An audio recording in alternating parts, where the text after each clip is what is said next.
Jersey Crypto here. Just out on deliveries like always. Well, not always. Sometimes I'm making pasta. Sometimes I'm delivering pasta. Sometimes I'm selling pasta. But right now, I'm delivering and talking about cryptocurrency. So, I just want to direct you guys towards a platform by the name of London Real. London like the city, real like, yo, that shit's real. So Silvio McCauley was interviewed on there, and to bring up MIT again, MIT was brought up quite a bit in this interview. MIT is playing a huge role in digital currency, blockchain, the future of finance. And if anyone doesn't realize that, then maybe you need to start to realize that. Now, two examples actually to specify exactly what I'm talking about. You have the oldest technology for a layer 1 being proof of work in cryptocurrency. Proof of work is very secure, but all the new blocks that are being created by the miners, it's centralized. All the newest transactions applied to the blockchain are very, very centralized. If you're buying Bitcoin, you're not buying the brand new Bitcoin from the miner. You know who's buying the brand new Bitcoin? Institutions. People with a lot of money. And those are the transactions that dictate a lot of the price with Bitcoin.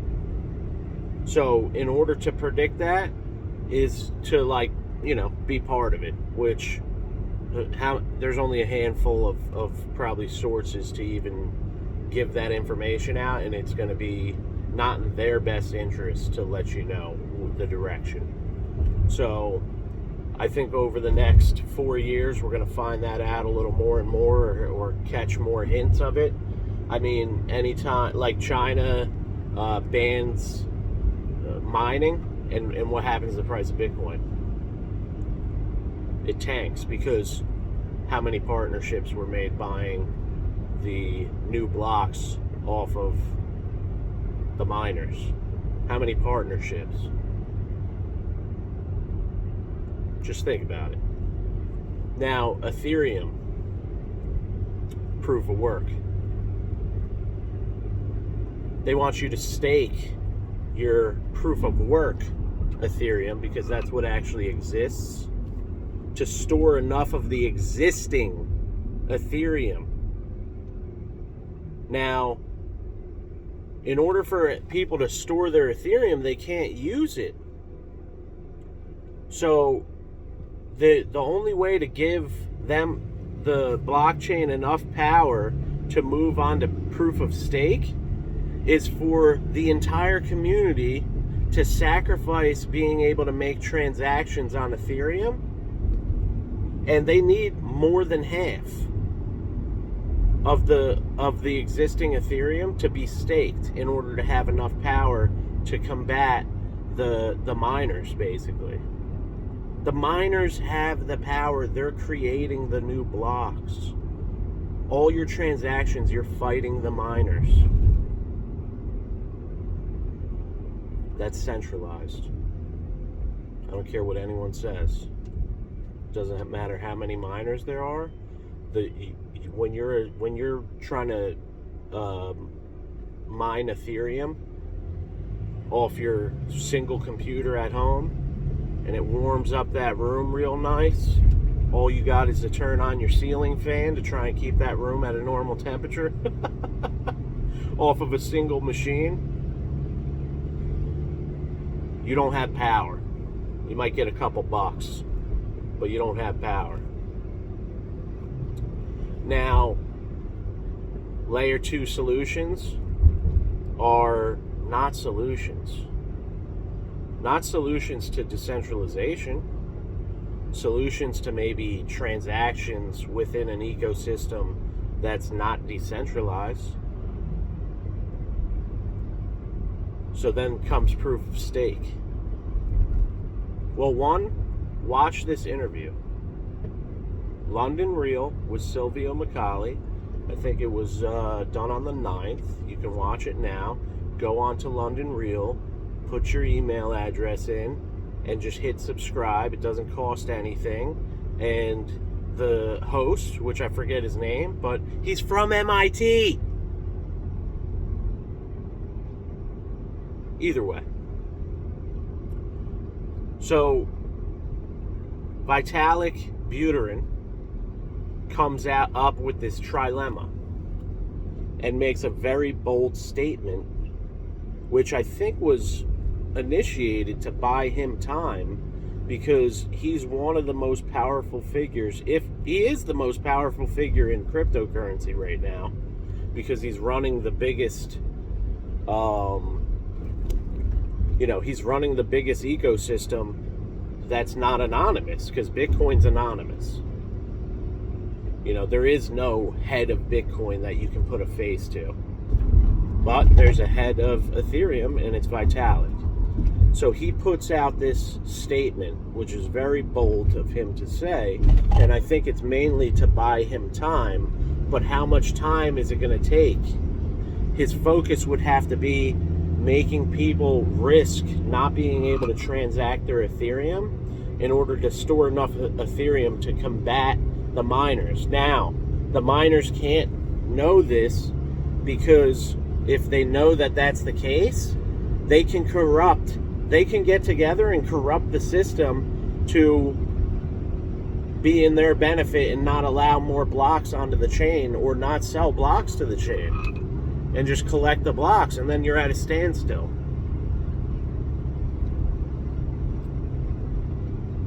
Back to Algorand.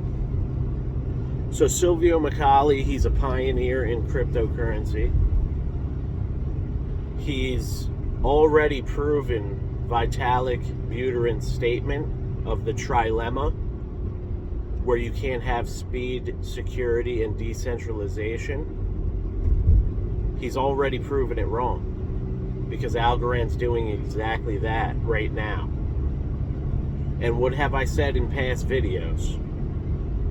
If you focus on the layer 1 solutions, I'm talking about ground level, not building on top of something that's centralized.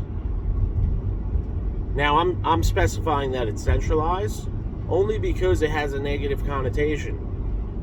There's more specifications that make Ethereum not work as well as Algorand or proof of stake, and in Algorand's situation, it's pure proof of stake.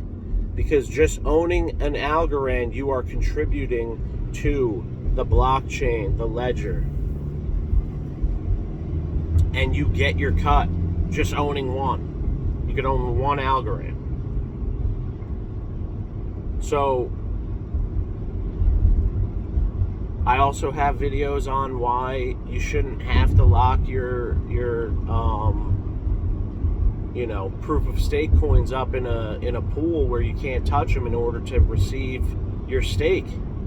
Algorand, even in their governance, you can still pull out whatever Algorand you want. You just don't get, those you forfeit your stake on those. That's what decentralization is. You get to decide no matter what you do with your Algorand. And anyone that really wants to put in a little bit of time can be part of the governance. Now,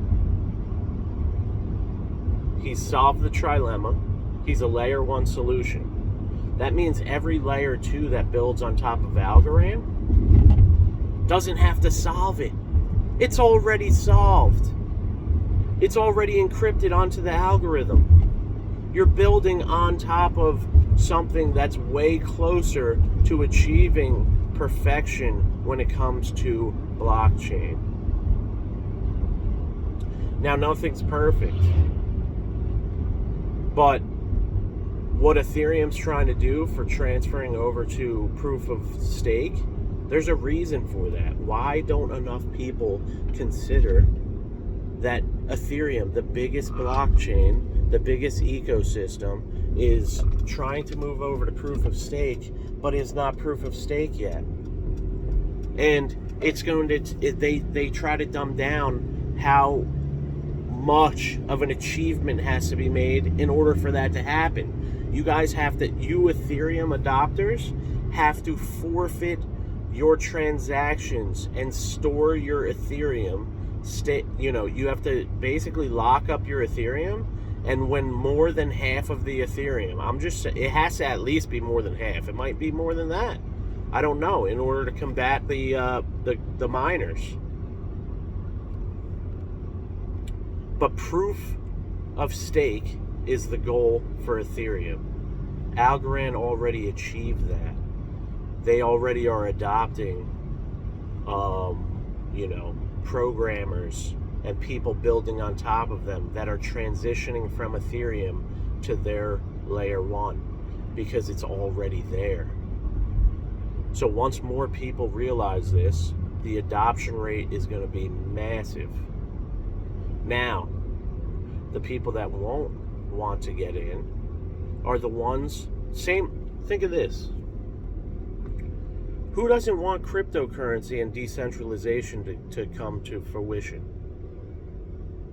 People that have already accumulated so much wealth in the traditional financial system. Centralization has treated them well. Capitalization has treated them well. The new era is decentralization, and the last people to get on board, if they ever, they'll probably stay in the old system until they die because it's treated them well, are the ones that have already made it in the old system. They don't need to move on. They have their lives, and they're wealthy, and they don't have to worry about anything, so why are they going to try and combat the system that has treated them well? They figured it out. Hands up to them. I only have one hand to clap. Now, Algorand is my choice for layer 1 solutions. Well, the layer 1 solution for all these programmers and new companies coming up working on the blockchain to build on currently.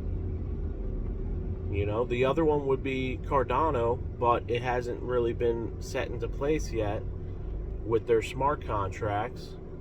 But I'm sure that Cardano is going to be the other one. And guess what? Even Cardano at $2, that's cheap.